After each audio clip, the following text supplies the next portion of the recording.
Bye bye bye. Praise Lord, praise Lord. హ్యాపీగా ఉండండి. ఇక్కడ వీరి విషయాల్లో నేను ఒక్క సాక్ష్యం చెప్తాను. ఆగండి ఒక్క నిమిషం. ఈ పిల్లల్ని ఇటు రండి, తీసుకురండి. రండి రండి. ఏరి కాదు, వీళ్ళ తల్లి, ఒక్క తల్లి పిల్లలు ఎవరు? నలుగురా? ఇప్పుడు ఎంతమంది వచ్చారు ఇక్కడ? ముగ్గురు, ఇదిగురు. ఇటు రండి చెప్తా. నీ పైన ఎవరున్నారు? ఇద్దరు అక్కలు ఉన్నారా?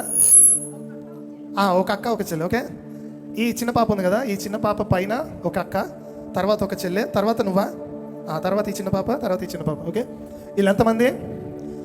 5 అమ్మాయిలు. ఇలా 5 అమ్మాయిలు. అయితే పోయిన సంవత్సరం 2 సంవత్సరాలు అయిందమ్మా. 2 సంవత్సరాల క్రితం వీరి తల్లి మరి హైదరాబాద్కు పని మీద, మరి అలాగే తల్లిగారు వాళ్ళు మొత్తం అందరు 2 సంవత్సరాల క్రితం హైదరాబాద్ వచ్చారు. హైదరాబాద్ వచ్చినప్పుడు మొట్టమొదటిగా సంఘాన్ని వెతుక్కుని మన దగ్గరికి వచ్చారు. వచ్చినప్పుడు వీరి తల్లి నా దగ్గరికి వచ్చి ప్రార్థన చేయమని చెప్పింది. ఓకే, సరేనమ్మా అని నేను ప్రార్థన చేశాను. ఆమె ప్రార్థన ఏం అడిగిందో కూడా నాకు గుర్తులేదు, కానీ ప్రార్థన చేయమంటే నేను ప్రార్థన చేసి పంపించిన తర్వాత వచ్చే నెలలో అయిందమ్మా. ఒక్క నిమిషం ఆగా. మైక్ ఏది డాడీ? మైక్ ఏది?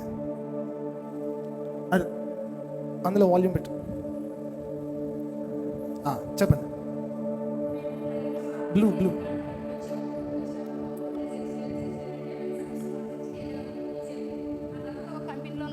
ఒక అబ్బాయిని అడిగాం మేము.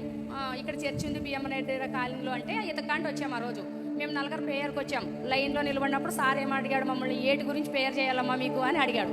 మేము మా తమ్ముని భార్య 5 మంది కూతుర్లు, కొడుకు పుట్టాలని ప్రేయర్ చేయండి సార్ అన్నాం. ప్రేయర్ చేసి ఇంటికి వెళ్ళి గేట్ తీసాము. కొడుకు పుట్టాడని ఫోన్ వచ్చింది మాకు. హల్లెలూయా, హల్లెలూయా. సో వారి యొక్క తల్లి పిల్లలు వీరందరూ 5 కూతుర్లు. ఓకే, సో 5 కూతుర్ల తర్వాత దేవుడు ఇచ్చిన మరి కొడుకు. ఓకే, సో మీ అందరూ మంచిగా చదువుకోండి.